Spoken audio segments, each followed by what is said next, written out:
Hello, જાગૃત અવાજમાં તમારું સ્વાગત છે. મારું નામ છે ચિંતન અખાણી. કેમ છો બધા? યસ, હવે જે લોકો 12th પછી ડિગ્રીમાં એન્જિનિયરિંગમાં એડમિશન લેવા જઈ રહ્યા છે એ લોકો માટે એક આ વિડીયો બનાવી રહ્યો છું અને બહુ ગંભીર વિડીયો છે આ. કેમ કે અમે છેલ્લા 7-8 વર્ષથી જે આ એડમિશન કાઉન્સેલિંગ કરીએ છીએ ફ્રી ઓફ કોસ્ટ, એમાં આ જે સ્ટુડન્ટ્સ છે જે એડમિશન પ્રોસેસમાં બહુ જ હેરાન થતા હોય છે. તો તમારે આ બધી વસ્તુઓ જે છે બેટા એ ખાસ તમારે લોકોએ ધ્યાનમાં રાખવાની છે, બરોબર? અને બેટા તમારે લોકોએ અમને પર્સનલી મળવું હોય ફ્રી ઓફ કોસ્ટ, આપણે પર્સનલી મળવાનો કોઈ ચાર્જ લેતા નથી, બરોબર? અને બીજી બધી ઇન્ફોર્મેશન ફ્રી ઓફ કોસ્ટ જોઈતી હોય તો ડિસ્ક્રિપ્શન બોક્સમાં બેટા વોટ્સએપ ગ્રુપની લિંક છે, એમાં તમે જોડાઈ જજો. જો એકવાર જોડાઈ ગયા હોય તો બીજી વાર જોડાવાની કોઈ જરૂર છે નહીં, બીકોઝ એમાં ફ્રી ઓફ કોસ્ટ ઇમ્પ્રુવમેન્ટ એક્ઝામની પણ ઇન્ફોર્મેશન આવશે. ઠીક છે, તો ચલો આપણે અહીંયા આગળ તમને લોકોને સમજાવીએ કે કયા સ્ટુડન્ટ્સ છે એ હેરાન થશે.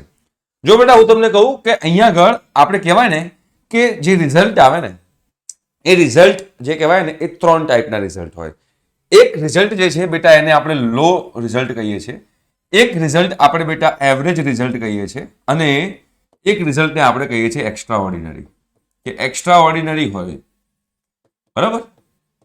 તો બેટા હવે આની અંદર તમે ખાસ ધ્યાનથી સમજજો કે કોને આપણે એક્સ્ટ્રા ઓર્ડિનરી રિઝલ્ટ કહીશું, કોને આપણે એવરેજ રિઝલ્ટ કહીશું અને કોને આપણે લો રિઝલ્ટ કહીશું. ઘણા બધા સ્ટુડન્ટ્સ અમે લોકોને પર્સનલી મળવાનું ચાલુ કરી દીધું છે, પેરેન્ટ્સે પણ અમને લોકોને પર્સનલી મળવાનું ચાલુ કર્યું છે.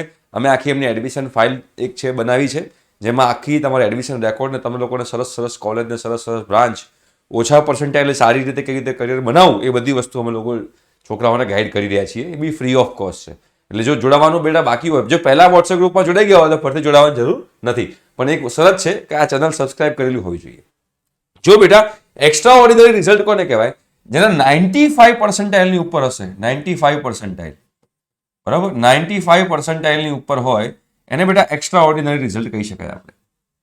બટ જેના 80 to 95 પર્સન્ટાઇલની વચ્ચે છે, 80 to 95 પર્સન્ટાઇલ, હવે આ પર્સન્ટાઇલ 50% તમારા બોર્ડના ગણવાના અને 50% તમારા ગુજકેટના ગણવાના, એ બંનેના થઈને તમારા જે થાય એ પર્સન્ટાઇલની વાત કરી રહ્યો છું. અને લો પર્સન્ટાઇલ જે છે એને બિલો 80 વાળા જે હોય એને લો પર્સન્ટાઇલ તરીકે બિલો 80 વાળા લો પર્સન્ટાઇલ વડે ગણી શકીએ. હવે સૌથી વધારે તકલીફ શું પડે છે? સૌથી વધારે તકલીફ તમને એ પડે છે કે 95 પર્સન્ટાઇલ વાળાને તો આપણને ખબર જ છે કે એ લોકોને સારી કોલેજ મળવાની જ છે, બરાબર છે? સારી કોલેજ આ લોકોને મળવાની જ છે. અને જે બિલો 80 વાળા સ્ટુડન્ટ્સ છે, બિલો 80 વાળા સ્ટુડન્ટ્સની પણ ખબર છે કે એ લોકોને સારી કોલેજ નથી મળવાની, બરાબર? સારી કોલેજ નથી મળવાની એનો મતલબ એવું નથી કે તમારો કરિયર બરબાદ છે. અમારી પાસે ઘણા બધા રસ્તા છે કે તમારા ઓછા પર્સન્ટાઇલ આવે તો શું કરવાનું, મીડિયમ પર્સન્ટાઇલ આવે તો શું કરવાનું, તમારા સારા પર્સન્ટાઇલ આવે તોય શું કરવાનું, અને સારા પર્સન્ટાઇલ આવ્યા આપણને સારી કોલેજ મળી જાય તોય એનો મતલબ એવો નથી કે તમારું કરિયર બની જ જશે. અમારી પાસે ઘણા એવા કેસ છે કે જે નિરમા અને DAIITમાં એ લોકોએ એડમિશન લીધા હોય અને પછી એ લોકોનું વર્ષ બગડ્યું હોય. ઘણા બધા કેસ છે. એટલે છેલ્લે તો તમારા સ્ટુડન્ટ ઉપર, તમારા ચાઇલ્ડ ઉપર ડિપેન્ડ કરે છે કે એ કેટલો સિન્સિયરલી 4 વર્ષ મહેનત કરશે, રાઈટ? પણ આ જે એડમિશન પ્રોસિજર છે એમાં સૌથી વધારે જે કન્ફ્યુઝન થાય છે એ સૌથી વધારે કન્ફ્યુઝન થાય છે તમને લોકોને જે લોકોના 80 to 95 પર્સન્ટાઇલ છે. કેમ આ કન્ફ્યુઝન થાય છે? આ લોકોને ખબર છે આ 80 to 95 પર્સન્ટાઇલ વાળા છે એ લોકોના પાસે બે ઓપ્શન છે. પહેલો ઓપ્શન છે કે એ લોકો કોલેજને સેક્રિફાઈસ ના કરે, એટલે કોલેજ સારી રહે અને બ્રાન્ચ સેક્રિફાઈસ કરે, બરાબર? એક ઓપ્શન આ હોય છે, બીકોઝ એ લોકોને સારી કોલેજ જોઈતી હોય તો બ્રાન્ચ સેક્રિફાઈસ કરવી પડશે.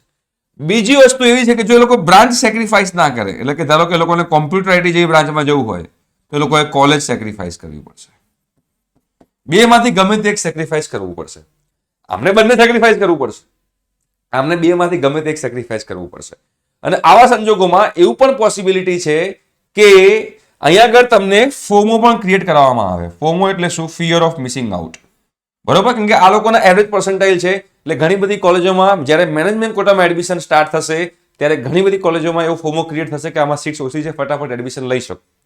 પણ એક વસ્તુ ખાસ ધ્યાનમાં રાખવા જેવી છે કે આ જે કોલેજના સ્ટુડન્ટ, એટલે કે આ જે પર્સન્ટાઇલના સ્ટુડન્ટ્સ હશે, આ પર્સન્ટાઇલના સ્ટુડન્ટ્સને ચાન્સીસ છે કે ACPC થ્રુ, એટલે કે એડમિશન કમિટી ફોર પ્રોફેશનલ કોર્સિસમાં જે એડમિશન પ્રોસિજર થાય છે એમાં જો એ બ્રાન્ચ સેક્રિફાઈસ ના કરે અને કોલેજ સેક્રિફાઈસ કરે, કોલેજ સેક્રિફાઈસ કરવાનો મતલબ એવો થાય કે જે ટિયર 2 ની કોલેજો છે એ ટિયર 2 ની કોલેજમાં એડમિશન લે તો ચાન્સીસ છે કે એ લોકોને ટિયર 2 ની કોલેજમાં કોમ્પ્યુટર આઈટીમાં કે બીજી કોઈ બ્રાન્ચમાં ફ્રી સીટ મળી શકે એમ.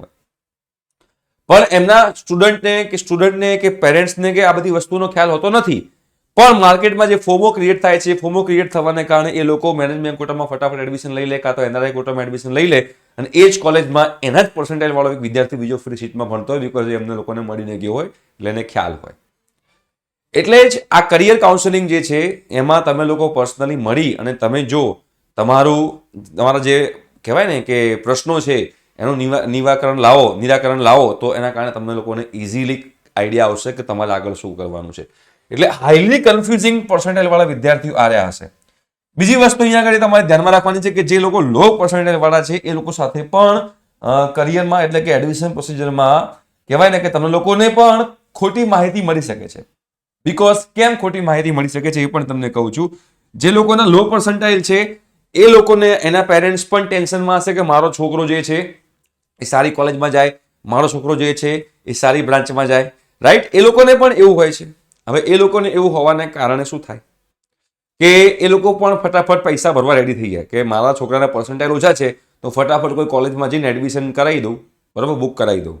તો અહીંયા આગળ ફોર એક્ઝામ્પલ કોઈ એક્સ કોલેજ છે, એ એક્સ કોલેજની અંદર ઘણી બધી બ્રાન્ચ છે. આપણે આ બધી વસ્તુ પર્સનલમાં છોકરાઓ ડિસ્કસ કરતા હોય છે. હવે કોલેજના નામ અહીંયા આપણે જાહેરમાં ના બોલી શકીએ, પણ આ એક્સ કોલેજ છે, આ એક્સ કોલેજ છે એની અંદર ઘણી બધી બ્રાન્ચ છે. ધારો કે કોમ્પ્યુટર એન્જિનિયરિંગ છે, બરાબર છે, કોમ્પ્યુટર સાયન્સ એન્જિનિયરિંગ છે, બરાબર છે, ત્રીજું આઈટી છે, ચોથું છે computer engineering with artificial intelligence. ધારો કે આવી રીતે ઘણી બધી બ્રાન્ચ છે.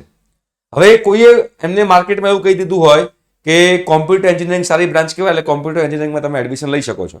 તો જે લોકોના લો પર્સન્ટાઇલ છે એ લો પર્સન્ટાઇલ વાળા વિદ્યાર્થીઓ ધારો કે આ કોલેજમાં કોન્ટેક્ટ કરે છે કે અમારે તમારી કોલેજમાં કોમ્પ્યુટર એન્જિનિયરિંગમાં એડમિશન લેવું છે, તો એ કોમ્પ્યુટર એન્જિનિયરિંગમાં એડમિશન લેવા માટે થઈને જાય છે ત્યારે કોલેજ શું કહે છે કે અમારી કોમ્પ્યુટર એન્જિનિયરિંગ જે છે એ ફૂલ થઈ ગઈ છે, આ બધી બાકી છે, તમને આમાં એડમિશન લેવું તો લઈ શકો છો.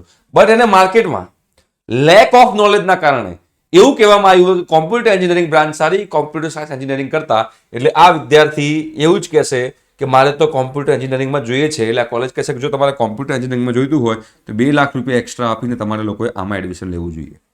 અને વિદ્યાર્થી અને પેરેન્ટ્સ બંને એટલા ઇમોશનલ હોય છે, એટલા ભાવુક હોય છે કે 2 લાખ રૂપિયા એક્સ્ટ્રા જે છે એ ભરવા રેડી થઈ જાય છે. અમારો ટાર્ગેટ એવો હોય છે કે જેટલા પણ વિદ્યાર્થી પર્સનલી મળવા આવે એ લોકોના પૈસા ઓછામાં ઓછા બગડે કોલેજ પાછળ અને ગવર્મેન્ટ કોલેજમાં કે ફ્રી સીટમાં મળે, અમે તો એવો જ ગોલ કરતા હોઈએ છીએ જેના કારણે કોઈને તકલીફ ના પડવી જોઈએ, રાઈટ? તો 2 લાખ રૂપિયા એક્સ્ટ્રા ભરીને જાય છે. બટ તમને કહી દઉં બેટા, કોમ્પ્યુટર એન્જિનિયરિંગ હોય, કોમ્પ્યુટર સાયન્સ એન્જિનિયરિંગ હોય, આઈટી હોય કે AIML હોય, કોમ્પ્યુટર એન્જિનિયરિંગ AIML હોય, આ બધી બ્રાન્ચ જે છે એ સેમ જ છે. બધી બ્રાન્ચમાં સિલેબસ તમારો 99% સેમ સિલેબસ આવતો હોય છે. બટ તમને તમારા ફિલ્ડમાં નોલેજ ના હોવાને કારણે માર્કેટમાં જે વાતો ફેલાઈ હોય કે કોમ્પ્યુટર એન્જિનિયરિંગ જે છે એ સારી બ્રાન્ચ છે, એના કારણે તમે લોકો 2 લાખ રૂપિયા એક્સ્ટ્રા આપીને એમાં એડમિશન લઈ લો અને પછી તમારા 2 લાખ રૂપિયા એક્સ્ટ્રા જાય. આવું હું નથી ઈચ્છતો, રાઈટ? જેના કારણે આપણે લોકો છોકરાઓને પર્સનલી મળતા હોઈએ છીએ, પેરેન્ટ્સને પર્સનલી મળતા હોઈએ છીએ. તો આઈ હોપ સો કે તમને કઈ હેરાનગતિ થઈ શકે છે, આવા હેરાન થવાના ચાન્સીસ છે, પણ તમારે બચીને રહેવું પડશે. એનું સોલ્યુશન શું છે? એનું સોલ્યુશન માત્ર એટલું જ છે કે તમારે લોકોએ ડિટેલ એનાલિસિસ કરવું પડશે. ડિટેલ એનાલિસિસ કરવું પડશે. આ તો તમારે કોઈ એક્સપર્ટને મળીને એની જોડે એનાલિસિસ કરવું પડશે. બીકોઝ જો તમે લોકો બીજાના કહેવાથી, ધારો કે તમે કોઈ કોલેજમાં એડમિશન લેવા ગયા છો અને કોલેજમાં બીજા કોઈ પેરેન્ટ છે એના કહેવામાં આવી જાઓ છો તો પછી તકલીફ થઈ જશે. બીકોઝ એમને જે કીધું હશે એ પણ બીજાથી સાંભળેલું હશે અને સાંભળતા સાંભળતા રાઈનો પહાડ થઈ જાય. એ ઘણા બધા વેલ્યુને ખબર જ હશે કે કહાવત છે કે રાઈનો પહાડ કરવો, કેમ કે સાંભળ્યું છે શું અને છેલ્લે આવ્યું છે શું, એમાં હાથીઘોડાનો ફરક હોય છે, રાઈટ? એટલે આ એડમિશન પ્રોસિજરમાં આપણે 3 વસ્તુઓ ધ્યાનમાં રાખવાની છે. પહેલી વસ્તુ એ કે આપણને બેસ્ટ કોલેજ મળવી જોઈએ આપણા પર્સન્ટાઇલ મુજબ, આપણને બેસ્ટ બ્રાન્ચ મળવી જોઈએ આપણા પર્સન્ટાઇલ મુજબ, અને આપણો મિનિમમ કોસ્ટ થવો જોઈએ, એટલે કે આપણા ખોટા રૂપિયા કોઈ જગ્યાએ જવા ના જોઈએ. આ 3 વસ્તુને ધ્યાનમાં રાખીને આપણે આપણી એડમિશન પ્રોસિજર કરવાની હોય છે. તો જે લોકોને વોટ્સએપ ગ્રુપમાં જોડાવવું હોય ખાસ જોડાજો, બીકોઝ ત્યાં આગળ બીજી ઇન્ફોર્મેશન આવશે કે તમારે જો ચિંતન સરને પર્સનલી મળવું હોય તો શું કરવું. ઠીક છે? Thank you so much. By.